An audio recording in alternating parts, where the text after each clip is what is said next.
Hello, welcome back to the channel.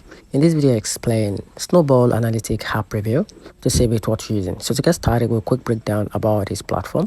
So to get started, Snowball Analytics is a slick portfolio tracking app that merges data from 1,000 brokers and over 70 global exchange into one dashboard.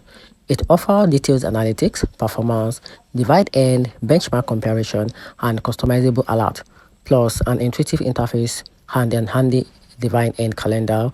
Many users praise its published UI, comprehensive analytics tools, and high-quality customer support, calling it amazing and unrivaled among trackers.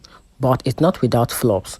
User reports frequent syncing errors, phantom asset missing option, out of date or inaccurate metric, plus slow data refreshes between 30 minutes to 40 minutes a day. Many say support often responds with basic workaround rather than fixing core issues, while bug visible in mobile UI still persists despite the paid subscription. Despite its strength, Snowball can feel unstable for serious investors, and beginners may find its many features overwhelming. Alongside a subscription can be a pricey for casual users. And that's it. So let me know in the comment section what you think about this platform. And that's it.